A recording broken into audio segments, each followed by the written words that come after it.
বলেছেন মেয়েদের ঠোঁটে সেই প্রোটিন আছে যেটা খেলে 10 দিন না খেয়ে থাকা যায়।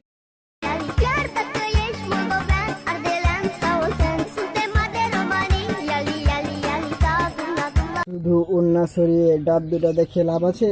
পুরো ন্যাংটা হয়ে পুরো শরীরটাই দেখা, তাহলে সবাই দেখতে পাবে।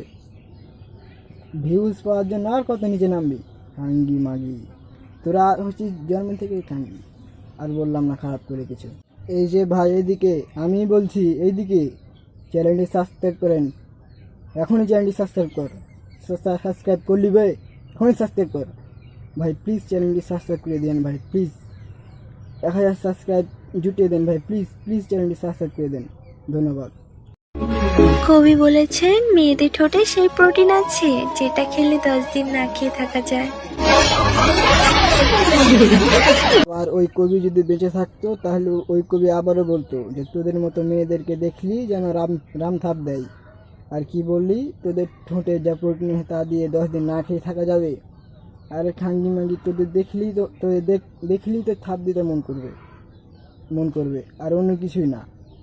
মাগি একটু শুরু করে ছোট হবে না, তুইও 12 ভাতারিদের মতো 12 ভাতারের কাছে যা, তাহলে তোরটাও লেবু থেকে ডাব হয়ে যাবে। বিশ্বাস হয় না? একবার যেই দেখ, একইবারে এরকম বড় বড় ডাব হয়ে যাবে। শুধুমাত্র ছেলেদের জন্য কথাটা। টাইট জামা প্যান্ট পরা মেয়ে অনেক পাবে, কিন্তু সবকিছু টাইট পাবে কিনা ভাগ্যের ব্যাপার। হ্যাঁ, টাইট জামা প্যান্ট পরলি যে সব কিছু টাইট থাকবে এটা যেমন বলা যায় না, ঠিক তোদের মতো খাঙ্গি মাগিদেরও জিনিস টাইট থাকবে এটাও বলা যায় না। আচ্ছা, তোর ভাতার কি তোর সব জিনিস টাইট পেয়েছিল, নাকি আবার সবগুলো ঢিলি ছিল? বলে যাস কিন্তু, বুঝলি? আমাকে কিভাবে দেখতে তোমার বেশি ভালো লাগে, শাড়িতে নাকি চুড়িদারে? ল্যাংটো হলে। একদম ঠিক বলেছিস শালা, তোকে ন্যাংটা হলেই ভালো লাগবে, তোকে চুড়িদারিতে একদম ভালো লাগবে না। তোকে ন্যাংটা হয়ে তুই যদি ন্যাংটা হয়ে বের হয়ে যাস তাও তোর দিয়ে কেউ তাকাবে না। তোর এটা হচ্ছে আসল সৌন্দর্য। এখন তোমায় দেখেও দেখি না, এর মানে কি বুঝতে পেরেছো? আগে তোমায় ভালোবাসতাম, আর এখন তোমায় বাল দিয়েও মানি না। মানে মনে হচ্ছে তোকে এক থাপে তোর জীবন বের করে দিয়েছিল, তাই এখন তুই যদি ওকে দেখিস তাহলে ওই থাপের কথা মনে পড়ে যায়, তাই তুই তো ওর দিকে আর তাকাস না। ঠিক না মাগি? বলে যাস খাঙ্গি মাগি। জীবনে কিছু শেখো না শেখো, একটা জিনিস তোমাকে শিখতেই হবে। কি? সেটা হলো পেছন মারা। সবার পেছন মারতে হবে। শিখতে হবে যেন বললি, আবার বলতো। এটা হলো পেছন মারা, সবার পেছন মারতে হবে। সামনেই মারো, তবে লাফাবে। এই যে মাগি, তুই যে সবাইকে পিছনে মারার জ্ঞান দিছি, তো তুই কয়বার পিছনে থাপ খেয়েছিস বলতো? আর আবার কি বললি যেন সবাই পিছন নামের আগাদিক মারে, তো আগার দিককার কয়বার থাপ খেয়েছিস? বলে যাস কিন্তু।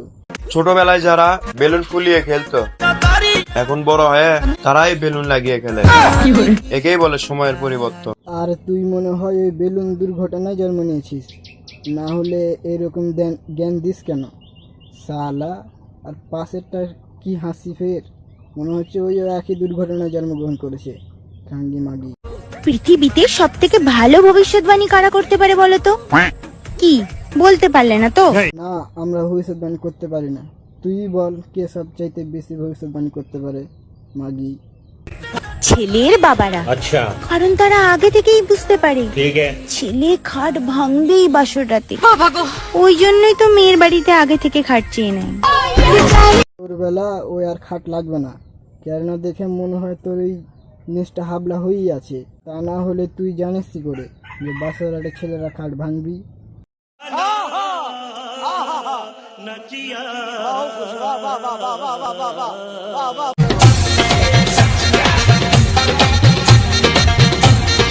আরে এত ডাব আর ঝুঁকাস না, ডাবের সব পানিটা পড়েই যাবে, তখন তোর আর ভাত আর কিছু খাইতেই পাবে না। একটু আস্তে ঝুঁকা। মেরা হোশ উড়া ডালা।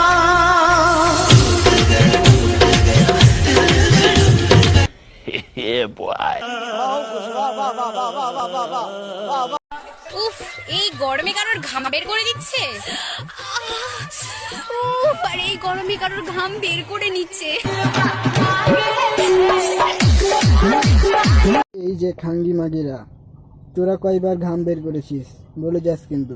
আর মুখের রিয়াকশনটা দেখো, মনে হচ্ছে চোখের পিছন দিয়ে কেউ থাপ দিচ্ছে। খাঙ্গি মাগি ভাই মজা আয়া। ভিডিওটা দেখে একটু মজা পেয়ে থাকলে প্লিজ চ্যানেলটি সাবস্ক্রাইব করে দিন ভাই, প্লিজ।